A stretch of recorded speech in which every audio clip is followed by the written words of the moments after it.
Well, hello, Fab friends. We're super excited to meet with you virtually. This is awesome to get together at FabX. It's really nice and sunny out, but I would have enjoyed a trip away from Cleveland this summer. But we're here and we're going to make the best of our time. It's so great to see some old friends, new faces too. Lots of familiar names. Welcome everybody. I think we were kind of at 36 and growing in the room right now. That's awesome. We thought we'd share some things that we have been working on as Fab Lab educators over the years. We don't want to claim to know everything, but by being a part of the Fab Lab network, we've learned a lot, and we feel like we should share as much as we can. So we're going to share some proven tools and stronger connections that has elevated our work.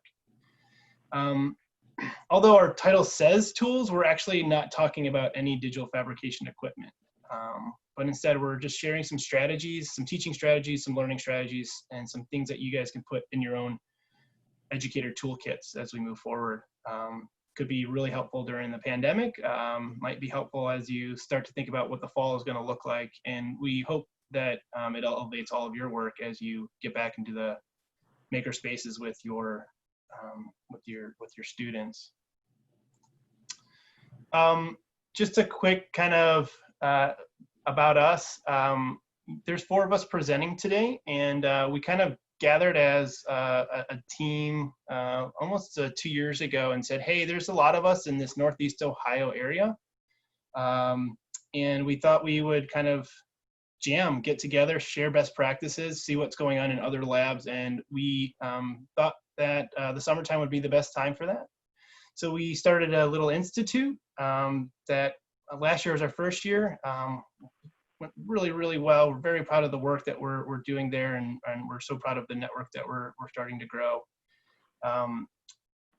If you are looking to get more information about it, the website is fabplay.com, and our hashtag for today is FabLab Institute, but we have a little Instagram link there for you.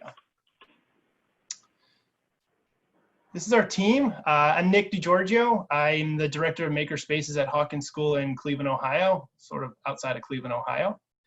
I've been in sort of the education world for 17 years and doing Fab Maker Ed for about 10 years. I'm a visual artist, so I started my teaching career as an art teacher in a high school setting, and then some cool machines were introduced to our school, and that's where things started to really take off for me.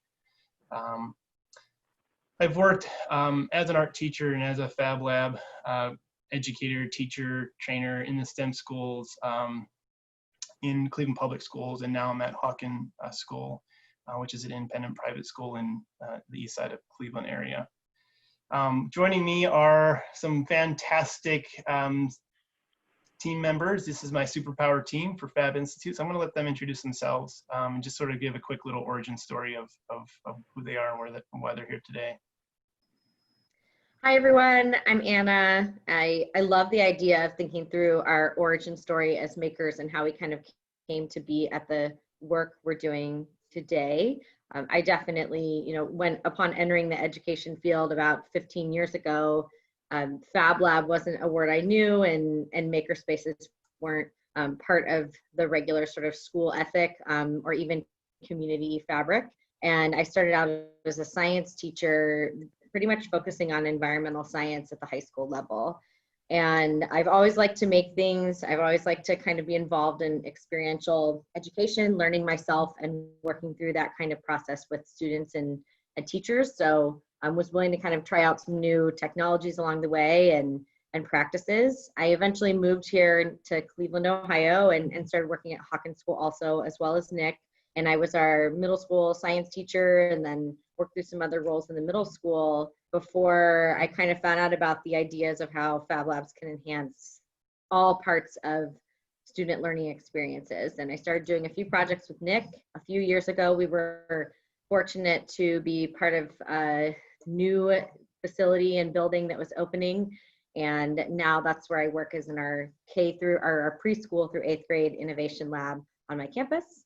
It's about 3,000 plus square feet. We've got a wood shop. There's a picture here behind me of some of the facility. I think that's from the day we opened, so it's not quite as tidy anymore, but it's a really awesome opportunity to work with every student on the campus in the room, host some classes, and also host some individual makers that just want to come in and work. So that's what I do. And I'm Corey Rice. I am a teacher. I've been a teacher for over a decade. I started off at the school right next to Nick and Anna at Mayfield High School, which is a public high school nearby. And that school put in a Fab Lab sort of without any guidance or thought for where exactly it was going to go. And I was the person who wandered in and started playing with things. I've taught myself how to do all that. My science teacher background in physics and chemistry lent itself to quickly relearning the electronics that I had to go through in college, and then taught myself to code, did some fun stuff, did a Pi Academy, which is a Raspberry Pi training for teachers. I was a part of the second American cohort of that. And then I convinced my school to let me do Fab Academy. And so I did Fab Academy in 2017, and I got to go to the Fab 13 conference and take all of that stuff that I had learned and turn it into a course so that I could teach students essentially all the skills or a lot of the skills of Fab Academy, but sort of packaged in a high school sort of framework. And so I've gotten to do a lot of that. And then there were some clubs that worked out of our school Fab Lab as well, which was a great time to get to work with students who just wanted to be in the lab. They just wanted to build as sort of an extension to school, but not as a requirement. And so that was a neat experience. But just recently, I have moved from Northeast Ohio to now I'm in New Haven, Connecticut, which is a wonderful place. I'm sad to have gone. But now I'm working with Make Haven, which is the local Fab Lab here, to be running a course for adults based on the same sort of work. And so continuing that, I'm also a high school chemistry teacher out here, and we'll see how long it takes me to trick them into running a Fab course at the high school where I'm at now. I don't think it'll take very long for you. I'm Sarah Wallace. I currently am running all the Fab Lab programs for Cleveland Public Schools. So we have a mobile Fab Lab that goes to our K-8 schools. We also have a STEAM Teacher Fellowship program where teachers can apply and learn how to do all cool Fabby things, and then they get a mini Fab Lab for their own classroom that is sponsored by the Cleveland Cavaliers and Goodyear. I also run the Cleveland Cavs and Goodyear Professional Development Lab. So we put in a lab in our professional space that's just for teachers to learn how to incorporate Fab and making into their classrooms. Before being the Miss Frizzle of Cleveland with my crazy school bus, I worked in New York City for about 10 years. I was teaching high school math, and I was really focused on mastery education in a project-based setting. Before taking the NYU ITP ed class, which is kind of like the CBA of NYU, where I learned how to do all this crazy stuff, which actually kind of got me going with pop-up books. So I was making pop-up books by hand, and then I started using silhouette paper cutters and laser cutters to make pop-up mechanisms, and then I turned into a maker education lady teaching bridge building and paper engineering and mathematical art and a bunch of weird classes. And now I'm back in Cleveland where I grew up, doing it with the Cleveland Public Schools.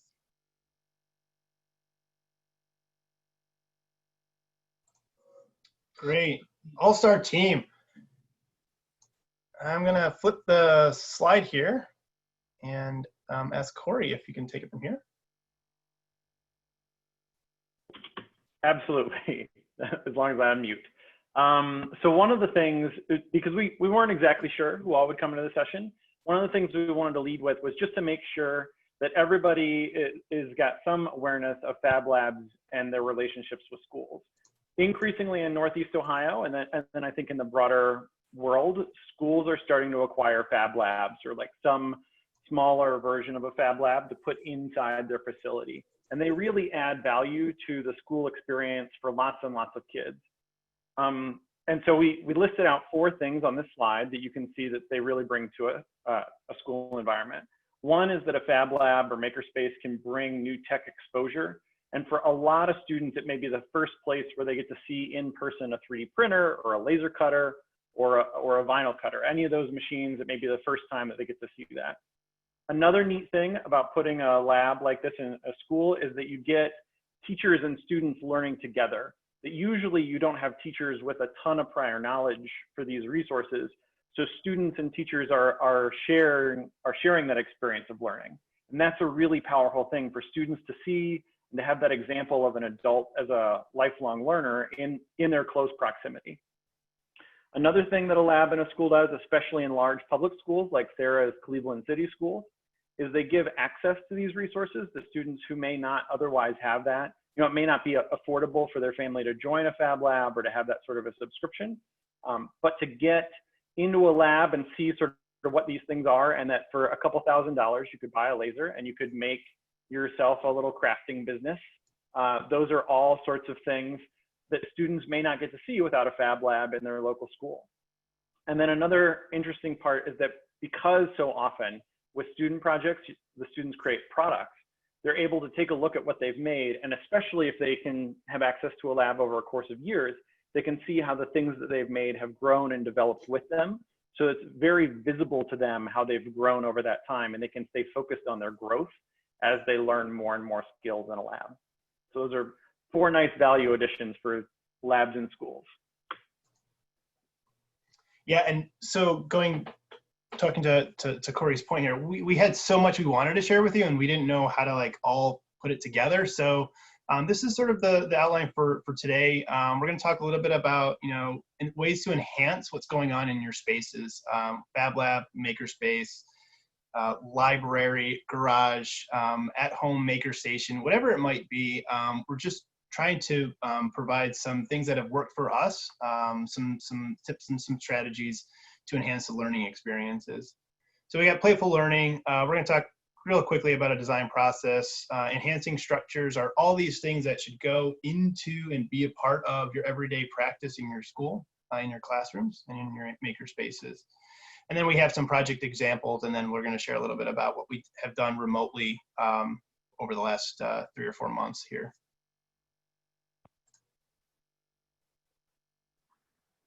So you're probably wondering, like, what does this term Fab Play really mean, and where does it come from?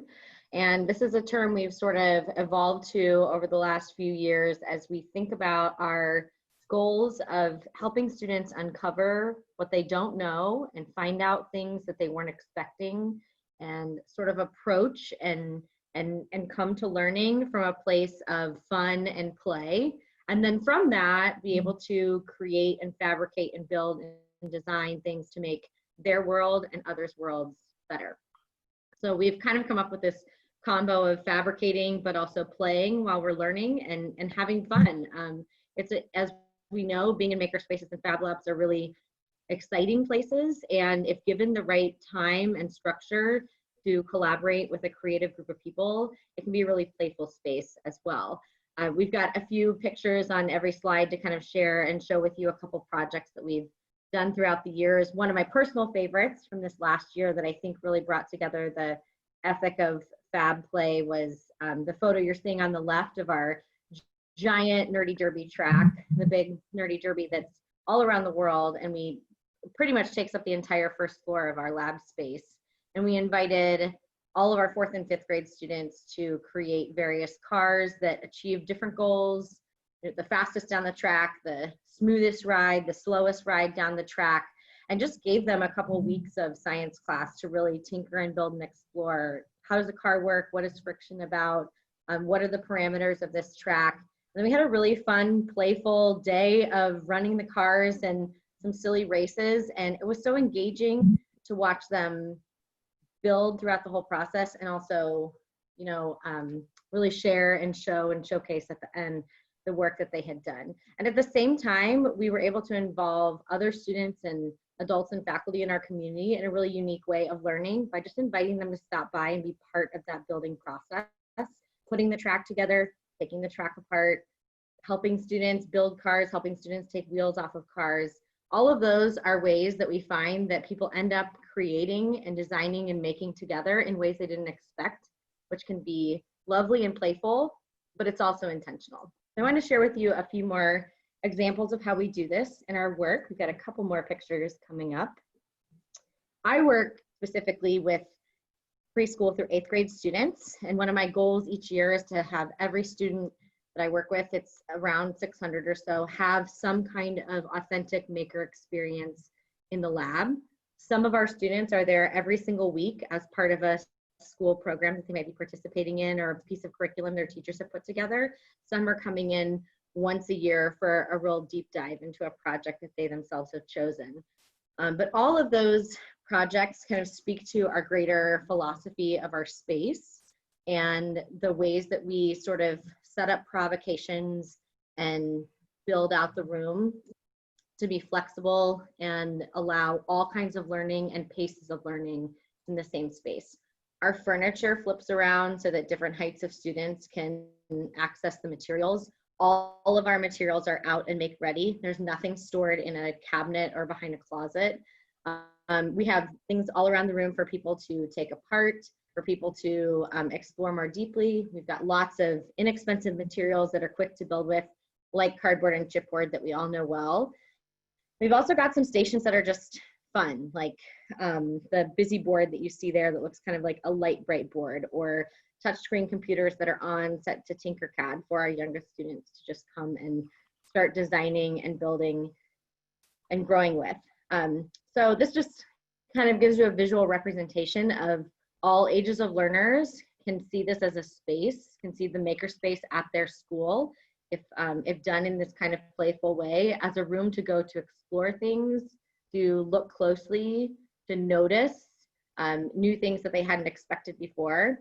And I'll go into that a little bit more later as we talk about how we can kind of refine our design processes to really help the students build out some authentic background research to know more as they go into the new design of their fabricated product.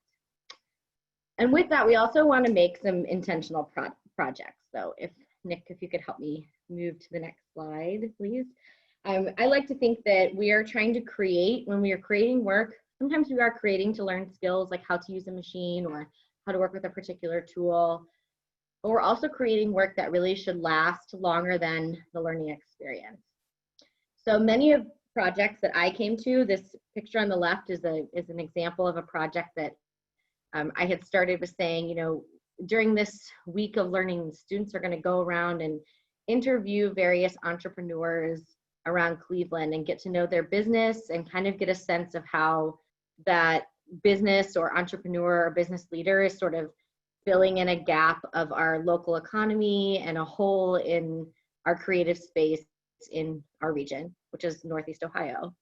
And I thought each student can make a little like memory or keepsake box of their week.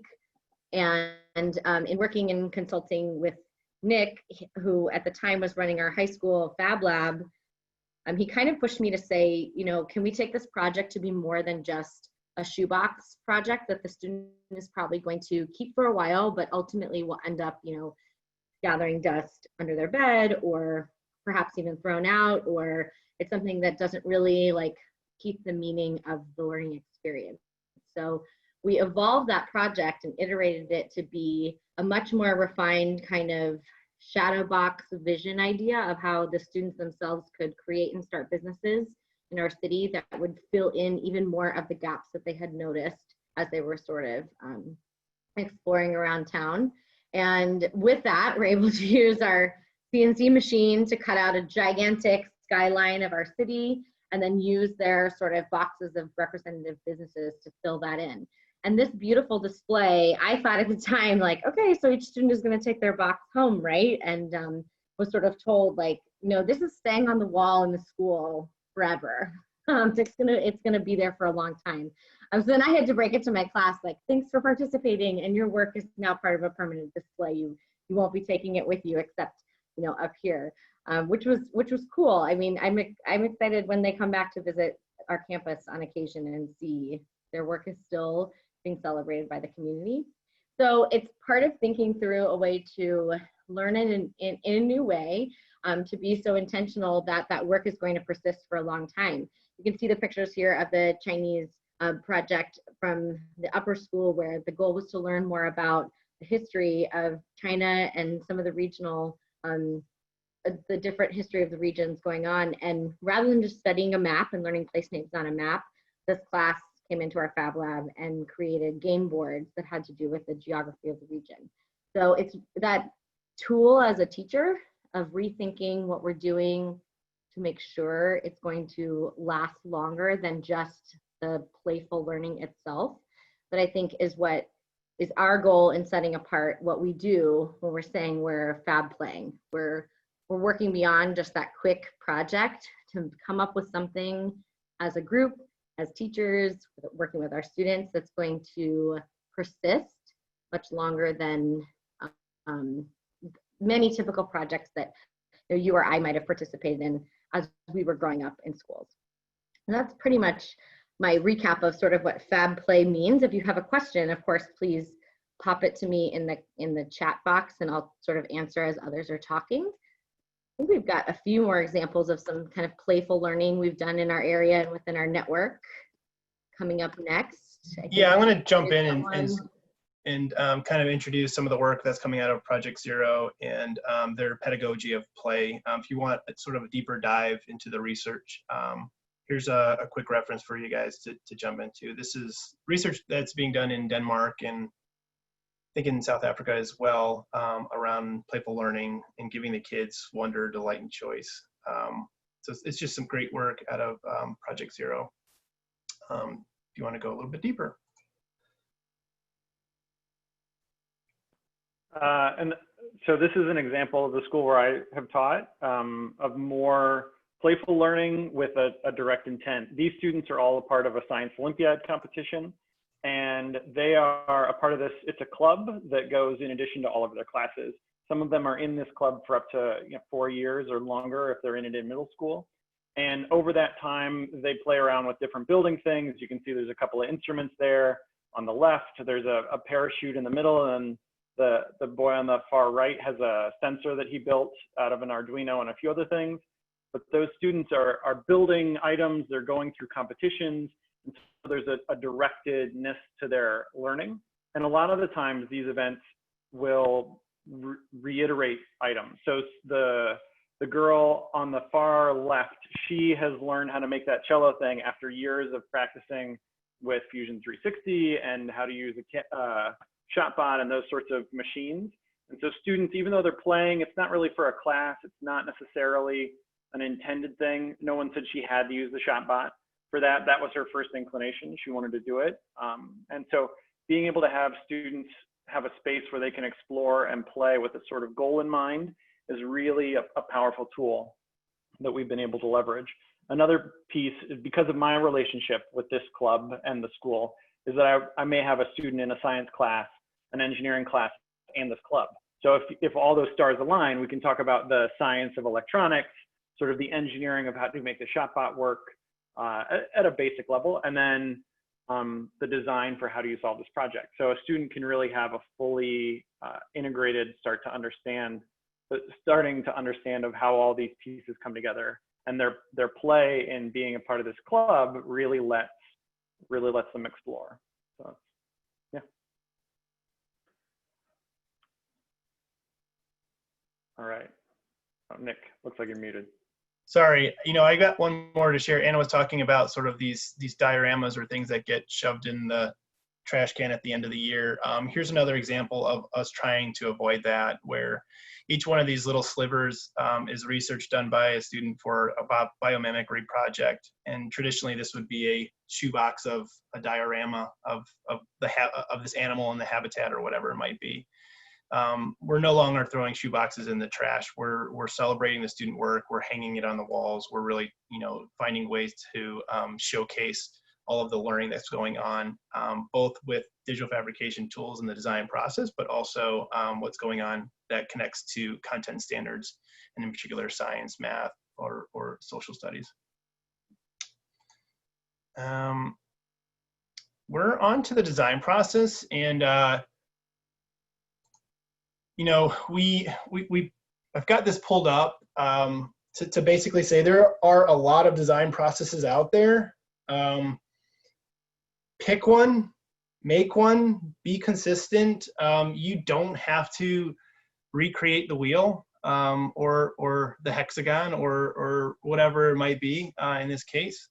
There's a lot of great tested design processes or engineering processes or some that sort of cross over into the scientific method. You don't need to create one, but if you can't find one that works for you, make one because you guys are all makers, right? Be consistent with what you make in the language, right?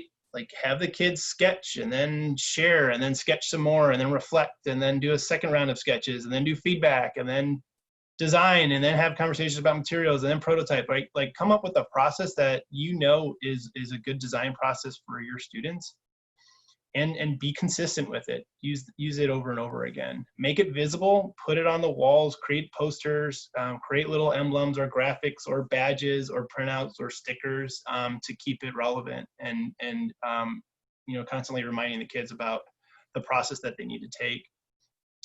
Create supporting templates and documents and cheat sheets or grids or sketch paper that has some of the stuff listed out.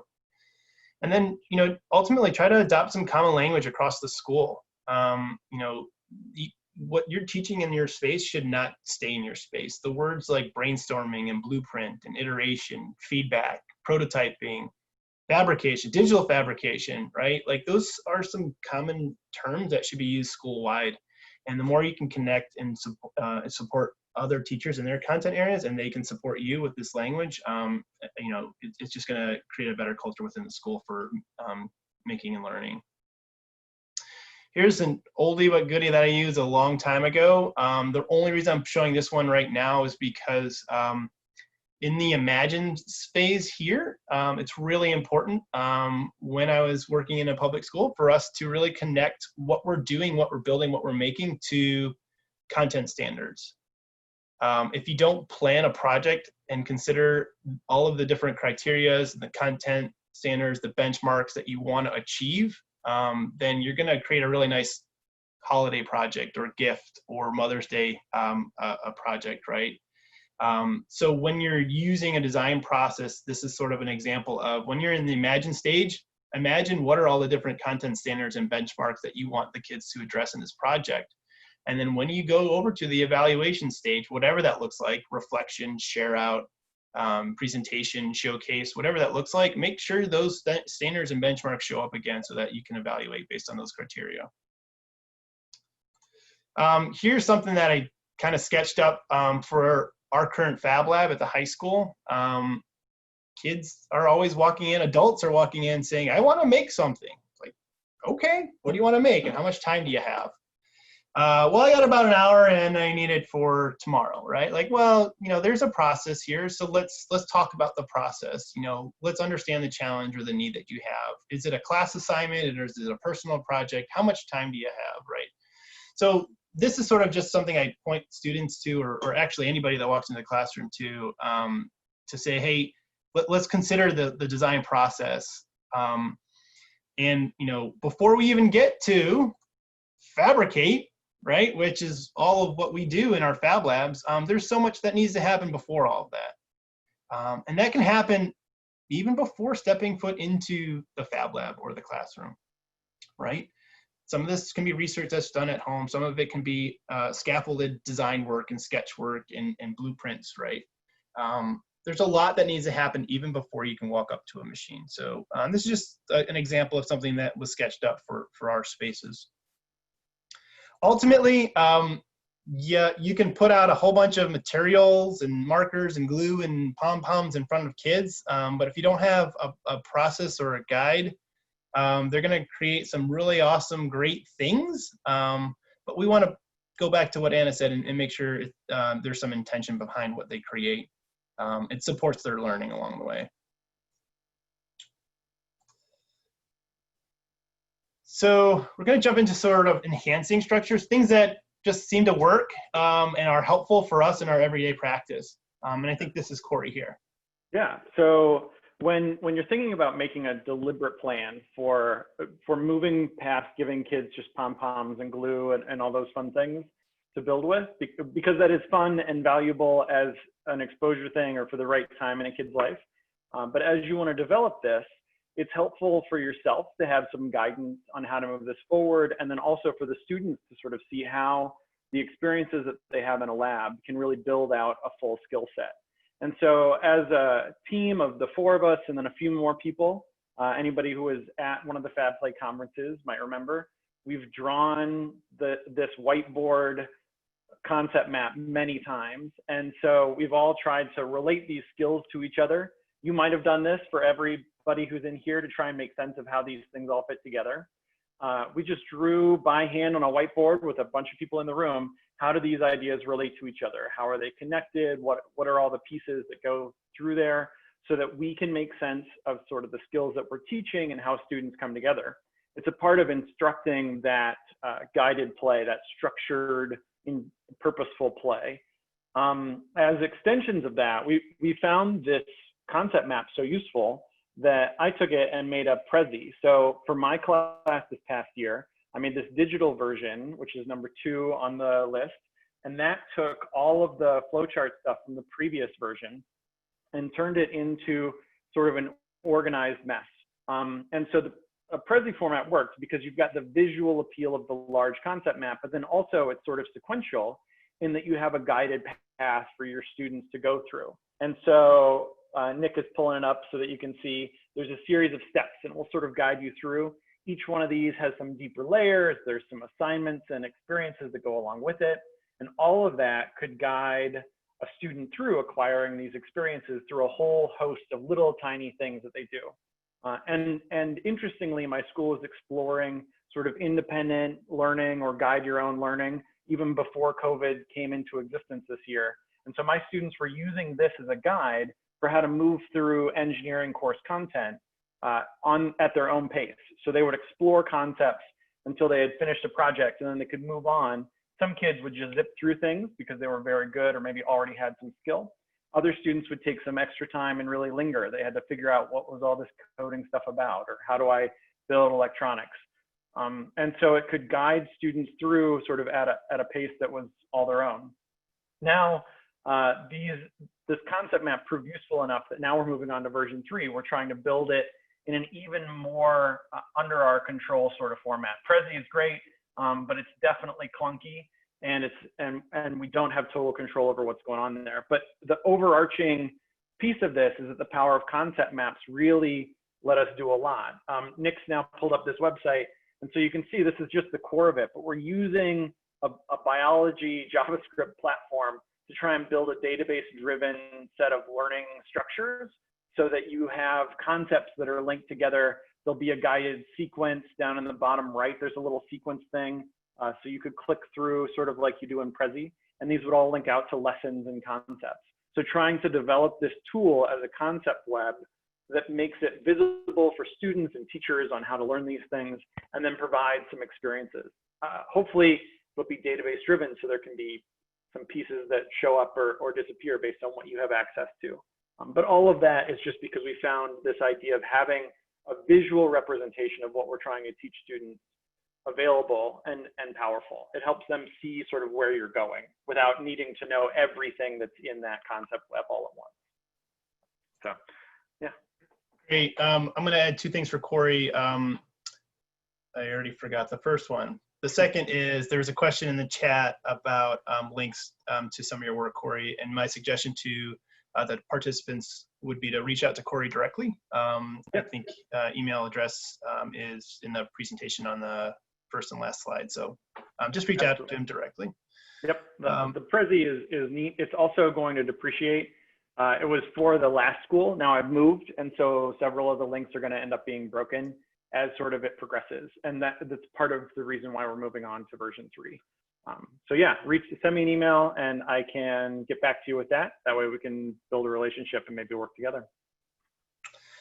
Remember the second thing? The second thing is having concept maps or some sort of process guide is really powerful for our students in such a way that they're able to kind of make and take the next steps on their own. And so the whole class isn't moving at the same time. Nobody learns like that. there's research that shows, there's always kids twiddling their thumbs or kids struggling or moving ahead. And so if there's a way that we can map out the learning pathway for them in advance, let them go, let them run with it, let them get as far as they can go. And then we support along the way. So we are kind of joining them on this journey. Here we go, Anna. Yes, I'm happy to share a little bit more about how we are trying to push the front end of our design process even farther.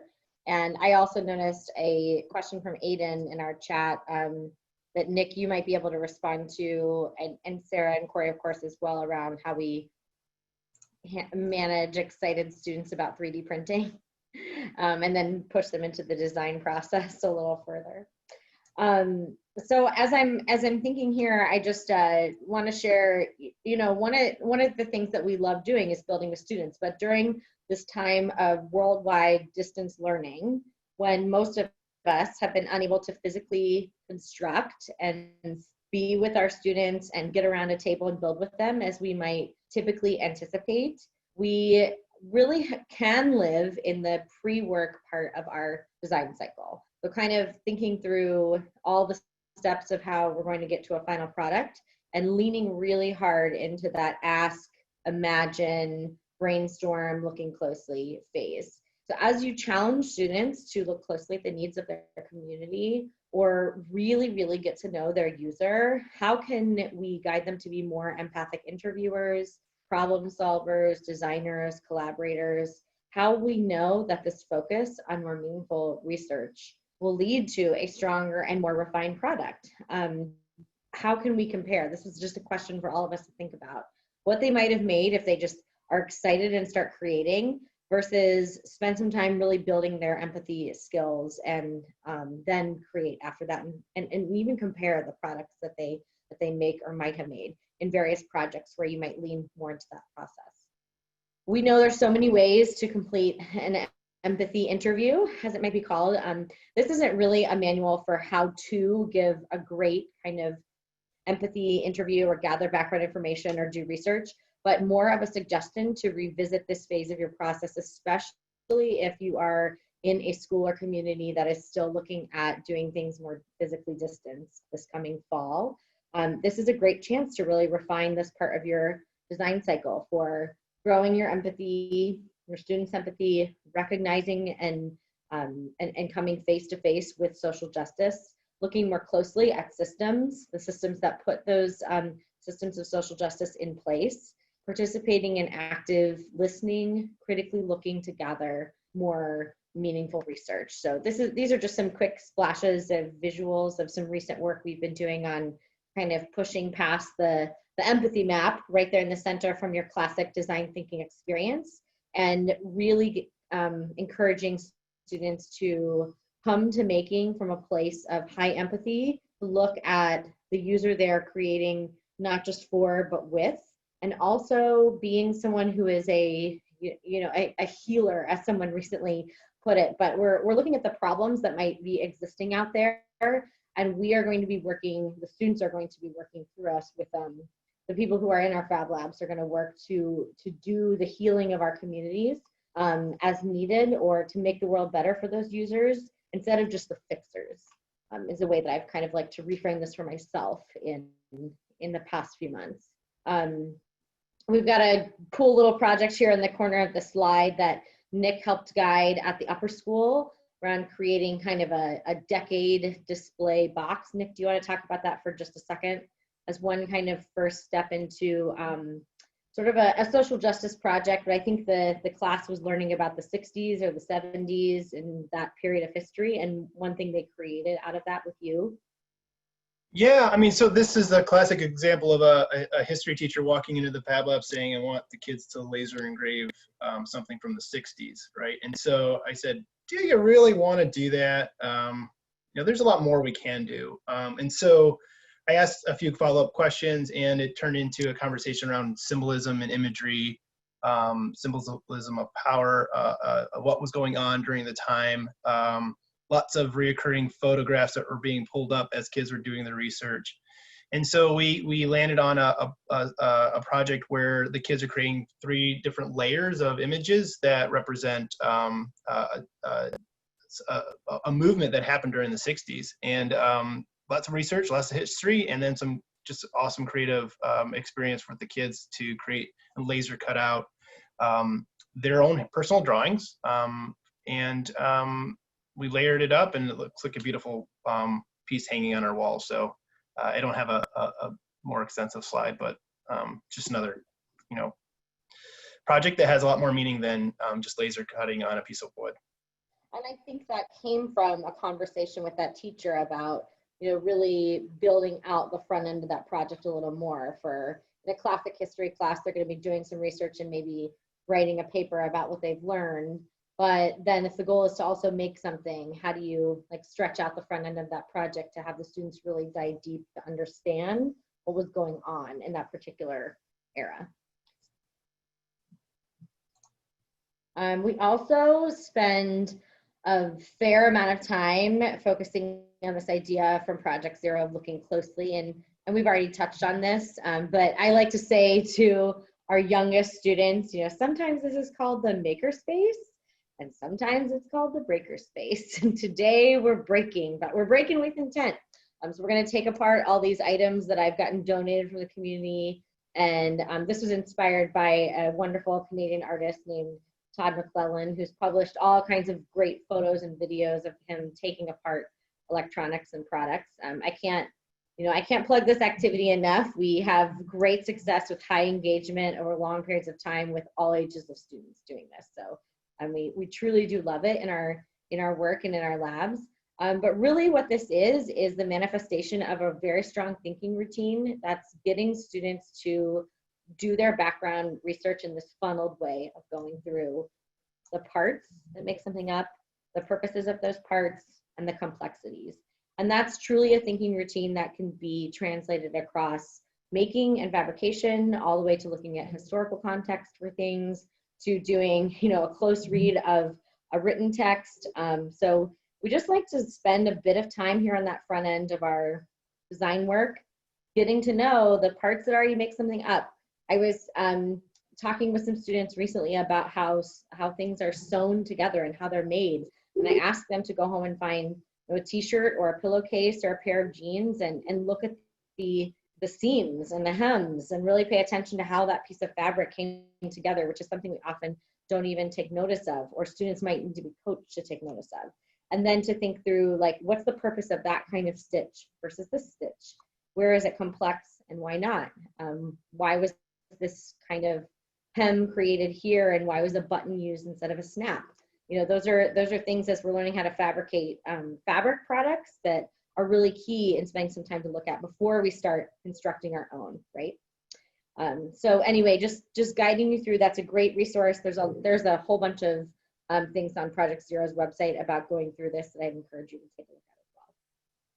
Yeah, I'm gonna jump in again here, and having the kids to stop, take a breath, and look closely is really hard to do, right? Especially when we have so much we have to teach. But having them stop to look at a little tiny battery or a little tiny LED and just sort of take 2 minutes in complete silence and just study this little thing, right? And they're going to learn so much more about how things actually work or function, or how the parts work within a system and how the systems work within systems. And the learning is just sort of happening while they're just looking closely. So if you haven't used one of these thinking routines from Project Zero and Agency by Design, I would encourage you to kind of dig a little deeper there again.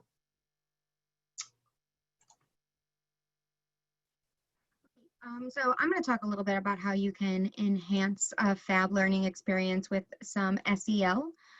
So SEL, of course, is talking about social and emotional learning, which is kind of a new, hip, not so new, but definitely an edubabble word. 10, 15 years ago, people were talking about the importance of soft skills, and then it kind of transferred a little bit to 21st century skills 10 years ago or so. And now we're really looking at SEL and not just teaching the student specific facts. We're not just teaching students things. We're not teaching them how to do things or how to make things, but we're really looking at this student as a whole and how we can kind of move them from just someone who can take tests to someone who can really think.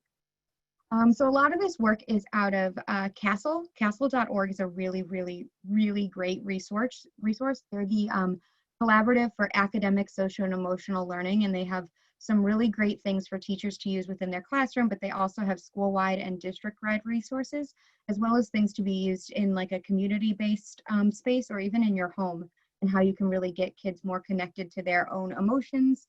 Not only your own emotions, but also managing other people's emotions and the relationship in between those.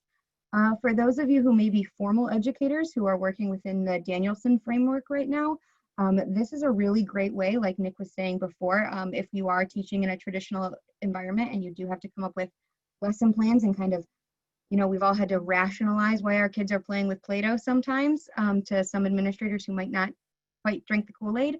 But this is a way to say, yeah, they're making stuff, they're breaking stuff, but we're touching on these 5 SEL topics to make sure that you're, the people who say you need to be touching these things are actually appeased. Can you go to the next slide, please, Nick? So a lot of the SEL does a ton of research around this, CASEL does a ton of research around this, which is what I think is really interesting. It's hard to do research around something as abstract as how kids are progressing emotionally in an academic setting. But the biggest thing that's kind of taken away, the biggest thing that I've taken away from it is this orange box up here that over 270,000 kids were assessed, and students who did SEL programs had an 11 percentile point gain in academic achievement. So these kids aren't getting additional math or science instruction. They're just getting in touch with their feelings. They're talking about how they're learning and being more reflective about that learning, and they're showing increases academically. There's also increases about attendance and decreases in disciplinary issues with students who get this kind of instruction.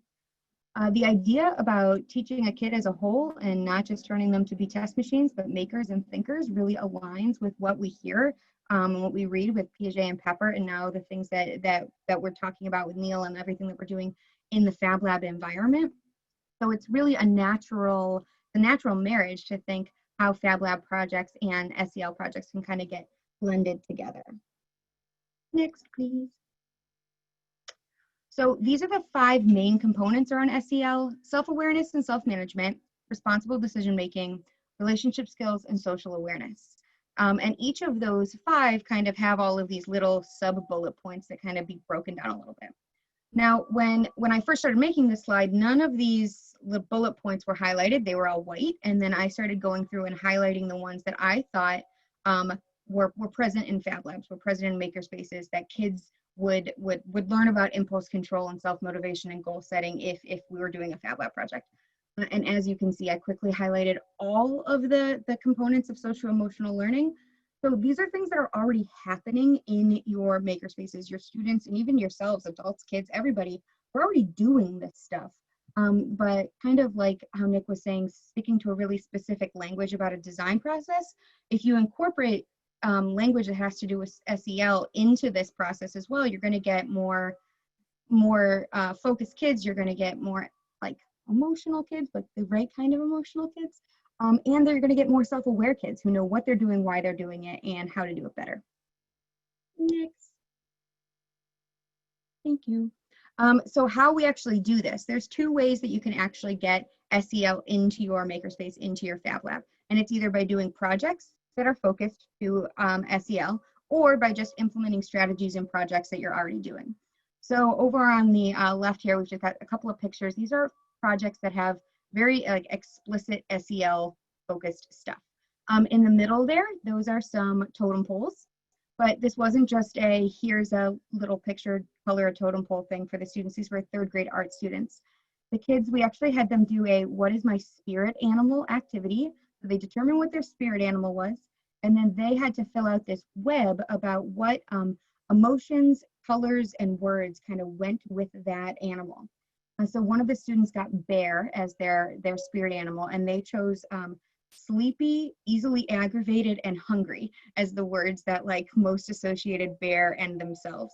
Then they got to create the totem pole, and then they put it together, and then as a group, they all had to have different animals in their totem poles. And then the art teacher really got to focus on the history of Native American art and how these were created. So it's a traditional art lesson and something that they were going to learn anyway. But by adding this little, what's your spirit animal? How does that actually connect to you? What does that say about you? Are you happy with that? Are you not about that? Are you not happy with it? Really kind of took it to the next level. And I'm going to talk a little bit more about some other projects later. But the more important thing is kind of thinking about these green bubbles and what strategies can you use in projects that can take your kids to that SEL place.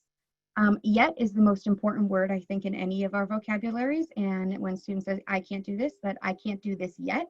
I'm a terrible speller, but I'm not a better speller yet. And that really gets connected to the growth mindset and the work that Dr. Carol Dweck does. She has some really, really phenomenal research around growth mindset, not only in Fab Labs and in young students, but just in general, and how grit gets tied to it. It's definitely worth a look into. And I think all these have to do with feeling safe to fail. And that's really important, that our kids feel okay that, I failed today, but I'm going to do better tomorrow. And it's a constant process, going back to the design process and the language that we're using when our kids are creating stuff. Next is talking about communication and recapping and sharing. I think that it's really easy when we're in the roles that we are, that all of a sudden the bell rings and the kids are putting things away and we haven't taken a moment to really recap what happened and have kids write down what they did and talk about what were their successes, what were their failures, what are they actually planning to do next. But either having that conversation amongst themselves and just getting used to communicate not only what you did, but how do you feel about what you did today. This failed and I feel blank. So really using that feelings focus. I have a lot of feelings posters, even in my trailer, but talking about having kids use those words. And then lastly, really praising these SEL skills. So maybe someone doesn't have the most beautiful 3D modeled house, but you know that they really worked well in a group today, or you know that they really set a goal and reached that goal, even though their house doesn't look so great. So choosing to praise those specific things and not necessarily the things that you've normally praised in the past. Also creating like little exit tickets on, today I'm going to be assessing communication, or today I'm going to be assessing your organization, and giving kids little kind of things like that. So there's tons of different strategies and projects that you can use that, or things that you're probably already doing, but by paying closer attention to them and having your kids kind of realize and focus on that, you can kind of take your Fab Lab and Makerspace to the next level, to a deeper emotional space.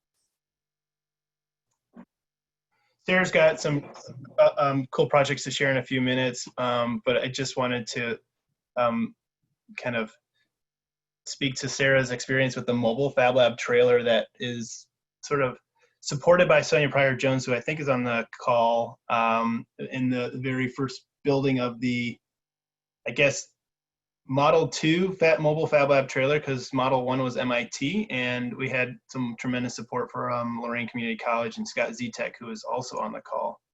I just wanted to kind of put a little plug for Sarah and the work that she does with the mobile Fab Lab.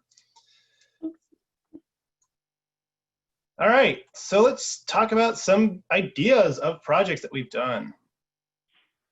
All right, so yeah, we're gonna have to go quick so that we can make sure that we get to all of the recovery from COVID stuff at the end. But here is one of the projects that my students did. This was a student who was in my engineering class for coursework, and they were in Science Olympiad. They had a project where they needed to build a car that would roll down a ramp.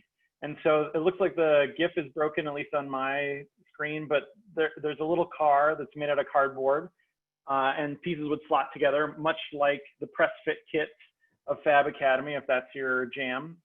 And so those pieces would slot together, and then they built a ramp to go along with it. And that car would be able to drive and stop at a particular target. So this is sort of a larger scope project where a student gets to build this thing wholesale, and they get to work at how they develop an idea and nurture it all the way from concept, from a napkin sketch to a digital design, to making it on a laser and a CNC. So both of those processes were put together, and then bringing all that into one cohesive piece that they're tweaking. You know, they're playing with all the details of how this works, because in this particular competition, millimeter accuracy matters.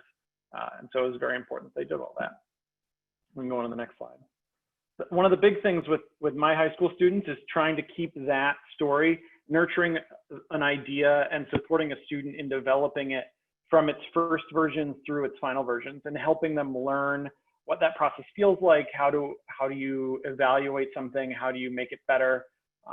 How do you go through that design cycle? And then what is the emotional support that goes along with that, so you don't get real upset when version 1 of your guitar doesn't really make a good sound, and then you have to go through multiple different versions to get to something that ends up being nice.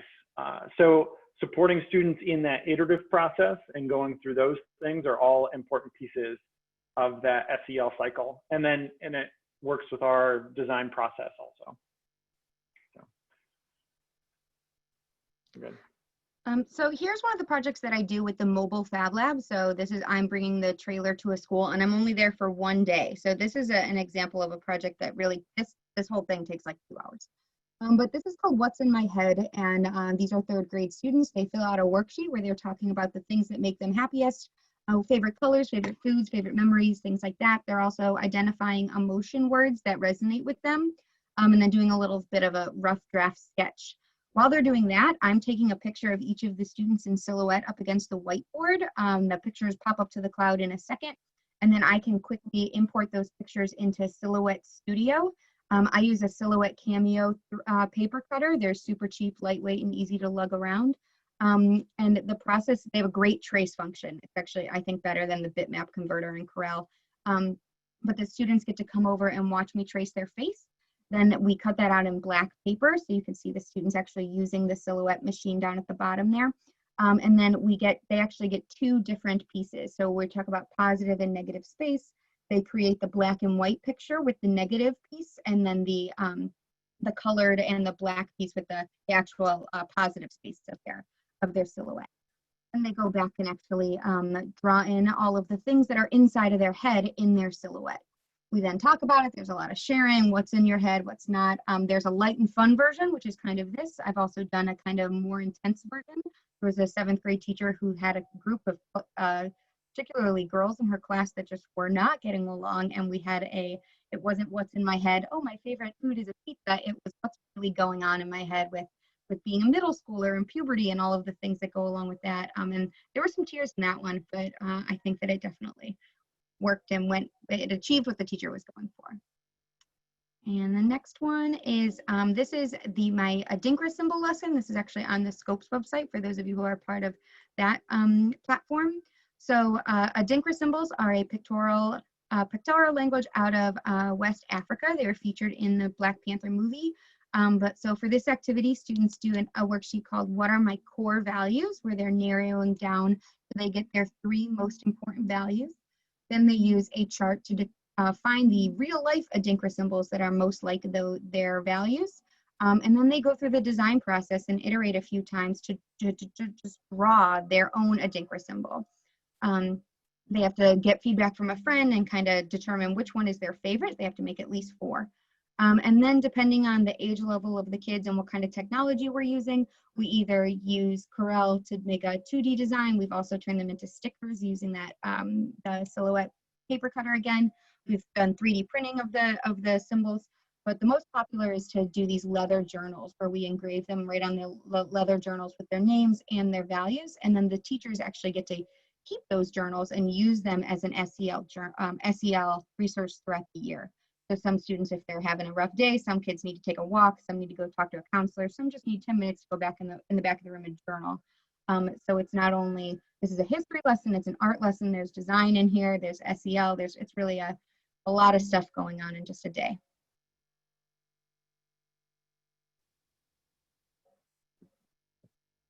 That's such a great project. I just want to let that sink in. The one I'm about to share with you was not really at all SEL focused, although of course many of the pieces that Sarah was sharing earlier do come out of this work no matter what our goals are.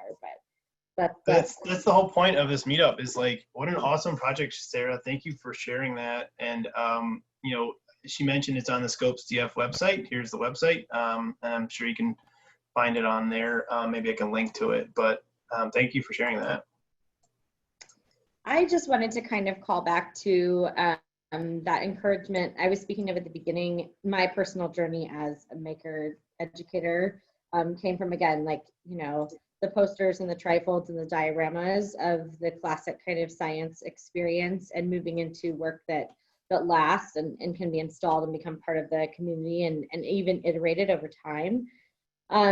So the school I work for has a 1-week opportunity in the middle of winter where the students choose a special interest area. We mix up the groups 6th through 8th grade, so those are 12 to 14-year-olds in the same cohort. There's usually about 15 students, and then teachers will design various classes that might interest them, and also look at our curriculum and maybe fill in some of those gaps. One thing we noticed in our science curriculum a few years ago is that we really don't do any work in astronomy in the middle school. Really in K through 8, we're not putting it as a heavy focus. And I thought, we also are in a town here in Cleveland that has multiple NASA large-scale research facilities within an hour drive, and wouldn't it be great if we could kind of partner with local business and create a class together? So I had this idea of working a bit with NASA, learning a bit about astronomy, and then each of the students making a shoebox project. And then I shared that with Nick, and he pulled out this napkin and started drawing. And he's like, this is where you got to go with this. You know, you can definitely build this out, make an interactive board, make it something that everyone who walks down the hall can press and touch and play with. So you can see kind of the napkin sketch of an idea, and then the final product that came after a couple months of planning and then 1 week of build out among the class. I think I'm ready for the next slide, Nick, if you want to move forward. Just to talk to you a little bit about how we constructed this fine project. I'm just glancing through my speaker notes. What we came up with, this is a giant coded bulletin board, and each student selected a constellation. They mapped that constellation to scale onto graph paper. Then they plotted it on this giant board of MDF we were working with, and drilled through, you know, just using a portable cordless drill. We strung some LED holiday lights through those holes, and each one of those constellations then got wired to its own separate mini button circuit board with a custom laser cut button that went with the constellation, so that when you pressed on the button, that particular constellation would light up, or we had a button so that all of them would light up at the same time. So that in and of itself, I just want to share, was like a very big project to work with middle schoolers to drill and be hands-on, and then also solder and put together this kind of electrical circuit with separate buttons. And that kind of came about during the week. Was, wouldn't it be neat if instead of just turning a switch and turning all the lights on, each user could come up and kind of pick which one they wanted to know about and see it light up separately? And so we kind of figured out along the way, and luckily our Fab Lab had, you know, a drawer of buttons available, and we got the soldering irons out, and we had students who were really interested in that, you know, learning, which was cool to see. It was also the first time, I'll be totally honest, I have a science degree. It was the first time I've actually had to build a circuit that worked outside of a lab, like that actually was going to go somewhere and be able to be turned on and be used by people. And I thought that was kind of an interesting learning experience for myself to go through, that, you know, when we're working in Fab Labs and Makerspaces, we're not just doing things theoretically or working through a virtual lab. We're actually building something that then someone's going to come and use and showcase, and it has to work for those people. Otherwise, we're going to be taking this very heavy board off the wall and doing all this work all over again, right? So then the second piece of this was a little more complex. We had each student research a planet. They used Scratch to code a little informational video about their planet, however they wanted to kind of run that little animation. Sometimes it was them talking, sometimes it was just text. Some of them got into adding music and interactive animation. We put all those Scratch files together to make an interactive video. And then when a planet is pressed on the front of this board, it pushes a button that's wired to a makey on the back of the board, that's then connected to a Raspberry Pi, which plays this old computer monitor we had, will play out the Scratch file that we put together. The students laser cut the planets, we still wanted them to have a hand in all parts of the construction. So we had them paint the laser cut planets after they had that kind of texture lasered on. They painted the bulletin board, installed it on the wall with a French cleat system. As one student described, that just like an iPhone, the front of this board looks beautiful and simple, but if you're able to see the back, you'd really understand how complex it all is. So anyway, I just wanted to kind of throw that in there to show an example of taking, your diorama and pushing it, and then also giving yourself the time to work. As the students worked, we figured out sort of what we needed, and we found pieces that made sense for their vision to kind of come to pass. Plus, it was really fun, a showcase experience to say, your parents are coming at 1 o'clock on Monday, and you're going to show them your work, and it's going to be hanging on the wall in the lobby for all of your friends to see. So it has to look good, and it has to work. Which just puts the pressure on, like just enough. And it's still up. There's some lights that don't work, but for the majority of the planets and buttons in the constellations, it works. Lots of great coding with Scratch and sort of taking things apart, like the monitor to make it fit. Experiment with glue and tape. My favorite part, I think, is using these 3D printer filament spools, not to 3D print anything, but to draw out circles for the planets. Back now. Thanks, Anna. Yep. I'm going to go really quick. This is a pre-K project. Yeah, we're doing Fab Labs in pre-K. It's pretty cool. These group of students had a challenge by their teacher who put a computer in the front of their classroom on the carpet, and the kids were kind of running around and playing and like just sort of asking like, why is there a computer on the carpet? Doesn't it need to go on something? And the teacher's like, well, where should it go? Like on a desk. Of course, right? And so, well, we don't have a desk. And they're like, well, let's make one. And the teacher's like, good idea. Let's make one. Well, how tall should we make this desk? So this led right into a math conversation with the teacher where they're talking about units of measurement. I think it's called non-standard units of measurement. So they used Crayola markers to figure out how tall some of the tables and the chairs were in their classroom. They went home and used the Crayola marker to measure the heights of chairs and tables in their homes, and they were able to sort of chart it and graph it. You can see by their beautiful sketches over here, they even had a chance to do some initial designs. We took that and I kind of created these little cardboard squares that were of different lengths of 5 or 4 markers long, 5 markers long, or 6 markers long, and they just kind of constructed their own models of a desk that could hold up a computer. We got them to the Fab Lab. We sort of mocked up some things on the computer, showed them the design, and eventually one kid said, hey, it looks like an H, and so we'll turn it into an H. And we did that quickly, and we shot botted out the desk. We laser cut little chairs for each of the kids to have. They painted, they sanded, they stained, they assembled. I don't know. Oh, yeah. So here's sort of that final image of what it looks like. Pretty simple project. They needed a desk. They got a desk. This took probably about 2 weeks, of the kids coming up to the Fab Lab or me going down and talking with them in their classrooms. But just a great way of reinforcing some math skills, some tools, glue, scissors prototyping, measuring with their non-standard form of measurement at school, and then again at home. The parents then came in, and then the grandparents came in, and they were able to add their own little mark on the side of the desk. So it's just a quick little kindergarten pre-K or K, I don't remember. I think it's pre-K. Was it pre-K? I don't remember. Kindergarten. It was pre-K. Pre-K. Here's another one I've done more recently with high schoolers. Yeah, we do a lot of cardboard prototyping. I can't stress enough how much we do prototyping and design work prior to getting to any of the machines. This is called the character cube. It's really about trying and testing out the design process a little bit, becoming more comfortable with cardboard, the tools that you use to cut them, thinking about measurements and tools and cutting and sketching and design and 3D design and perspective design. So you can see on an example of a student slide here, they have multiple design iterations that they go through. They experiment with cardboard, they tear it up, they pull it apart, they cut it, they fold it, they bend it, they shape it.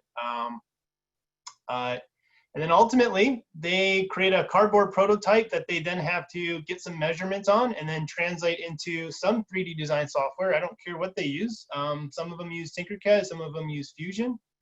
And then they sort of extracted it a little bit more and had to create some 2D design files from there. So they were able to laser cut wooden versions of this character cube.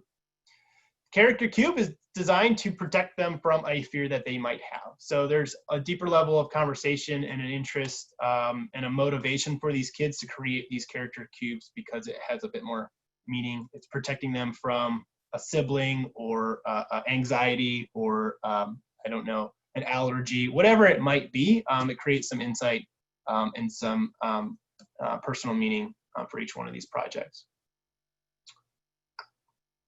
I think we are getting closer to the end here. Anna, do you want to kick this one off? Happy to. Just quickly, I want to allow everyone here to talk a little bit about what they've been doing during this time, but we were faced with this challenge of coming up with good asynchronous content to give our students and families while at home. As many maker educators, we don't necessarily have an explicit class that we're only responsible for. We're often responsible for large groups of students or collaborations. So we did make a remote learning website across what happened to be our school's spring break. We found out kind of just going into spring break that we were going to be learning remotely here in Ohio, and spent a couple weeks putting together some themed weekly lessons for students. And then as we found out, we were remote for the entire rest of the year. So each week of remote learning, we gave some weekly themed challenges out to the community on Monday. We've pulled pictures from our projects from all over the internet, sort of like Pinterest sourcing, other videos from other maker educators, and kind of funneled it into this one site that is definitely usable by parents and caregivers as guides for activities for making. But in some cases, as we really tried, a student could go to that page on their own and see a video or watch a little bit of info or read a bit about what the project is, and then kind of create on their own. And then we offered open making times to our students, which we found really powerful times of like, just drop in and make something together, whether it's this week's project or anything else, because we know how much our students really just wanted to spend together and be in community, even though they couldn't be in the same space as each other. So we'll share the link to our website here in the chat, as well as and on our website for this presentation. It's there too. Then Anna, there's this one. So this is, this is a kindergarten project that we do. I mentioned earlier, maybe I did. Every year we have a quilt project that our kindergartners go through, and they design and make a quilt that represents everyone in their class. That's usually done through some fabric art.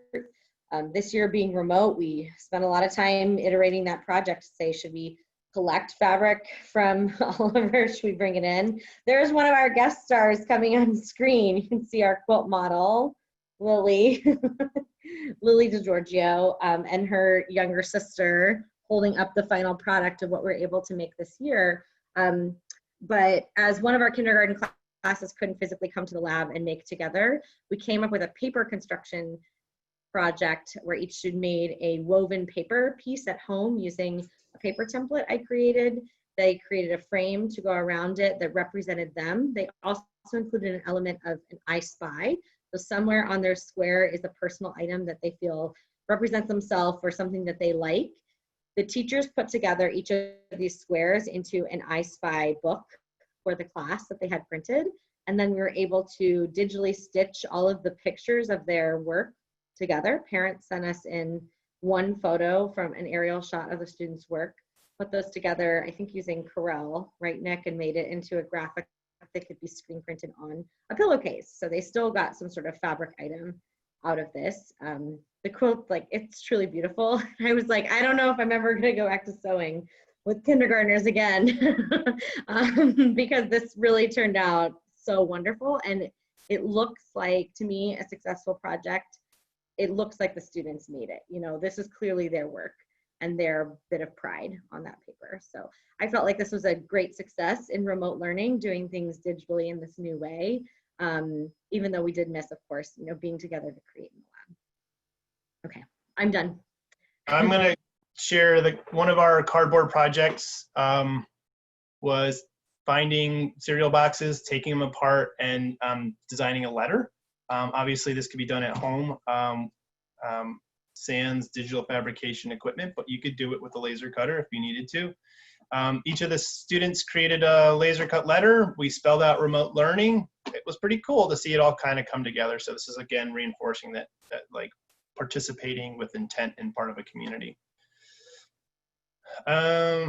Corey, you're up here. Sure. Yeah, my students were familiar with using the Prezi to sort of guide their learning even before we hit COVID. And what we thought at the time was a temporary stay-at-home order. So when it wasn't clear that we wouldn't be headed back to school, we sort of just stayed the course.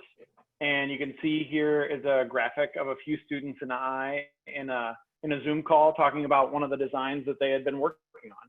So we were going through some of those details, and because the high school students had some practice with a lot of these digital tools, the only real transition we had to do was get everybody used to Zoom, and it's not a far push from what a lot of my high school students were doing with FaceTime.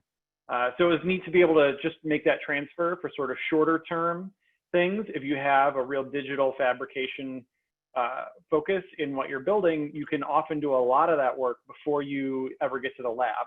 So some of that can be handled remotely if you've got that sort of a time constraint or a COVID restraint.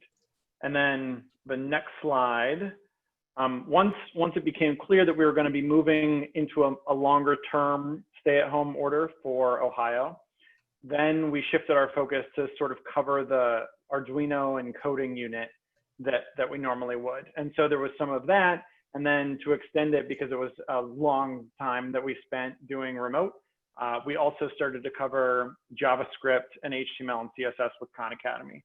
So those are sorts of things that you can do remotely, and we'd still hold regular meetings through Zoom where students could ask questions or get guidance or any of those sorts of things. But those are all useful tools that can dovetail really nicely into what you're trying to do into the lab or in the lab. And so you can make sure that students are still actively building skills that would be useful for digital fabrication stuff, even when they're not there. It's lots of good stuff that you can check in, and students can still feel like they're really being productive at a full level while working remotely. So we're good. So this past week, the CEO of the Cleveland Metropolitan School District announced that for the first 9 weeks, everything will be completely remote. We were kind of banking on it being 2 days a week for everybody, so that kind of came out of nowhere. But we're in the process of creating kits that when kids and parents can come to school once a week or once every 2 weeks to pick up resources. They can also come to the schools every day to pick up free lunch.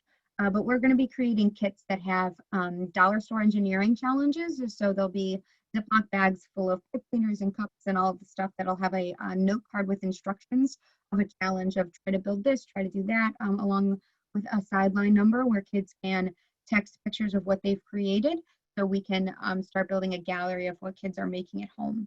The older students are also going to be getting kits with paper circuit stuff, as well as like press fit prefab things.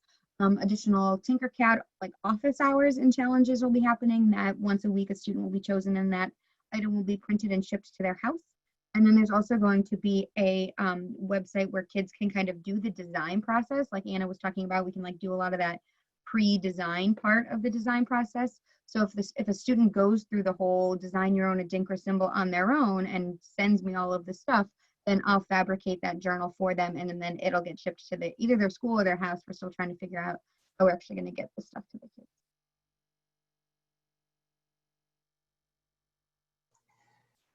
Thank you, Sarah. So we are, I think, like 2 slides left to go. We are really, really proud of the network we've established here in Northeast Ohio.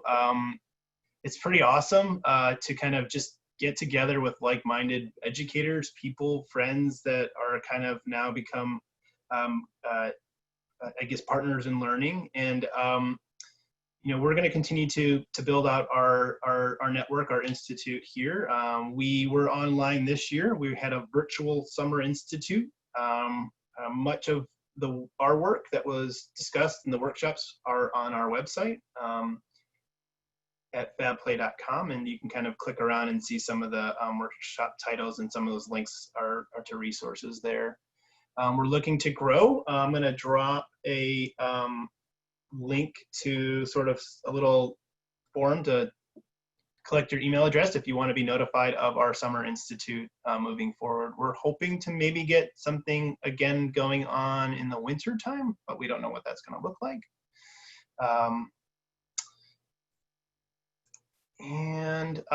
At the, not this previous, but last year's Institute, we just had a huge space. Our high school Fab Lab has multiple Makerspaces, a media editing, woodshop, workshop, and our Fab Lab. And so we were able to pretty much spread around the school and lead these workshops. Everything from woodworking to building automatas. And then we also had a chance to show off and showcase individual work. So just a wonderful way of sharing best practices. That's it for me, for us, I think. I don't know if Anna or Corey or Sarah, if you guys have anything you want to add before we say thank you and goodbye. I just want to say thank you. It's a great network. It's awesome to work with these other people. If you want to jam with us at any time, please reach out. It's always great to share ideas and to help each other. There was a question in the chat about assessment on projects like this. I think that mastery education and makery education live in the same place, and rubrics are the world's most amazing thing. And creating a rubric, I have one that's like the most general thing in the world that took me a long time to create, but it can be used for any grade and any content and any project. But it's assessing kind of like soft skills that you would get from the ISTE standards. And then there's pretty much just like a big old general content, like has the student demonstrated content knowledge here, which can be broken out any way that you would normally assess a project. But kind of, again, like Nick said, pick a rubric that you like, make a rubric that you like, and then stick with it so your kids know how they can see they're improving over time and know where their goals are. Yeah, the only thing I would add to that is make sure you're assessing the learning, not the product, right? And we do a big job of documenting student work by each of the high school students I have has a blog that documents their work from sketch all the way to final product. And going back to the design process that I showed earlier, if you're going to design a project, write out those standards, those benchmarks right in there. And when you go to evaluate, you're grading, basically you're assessing right off of those standards again to see if they hit those marks. If it doesn't work, it doesn't matter. Did they achieve what they need to know? Are they able to talk about their work? Are they able to express their learning? Are they able to like have the conversation and talk through why things work or why things don't work? So for us, it's not about the final product, but more about the experience that they're having. Yeah, granularly identifying those skills that a student needs to have makes it easy enough that you can almost digitally say yes or no, right?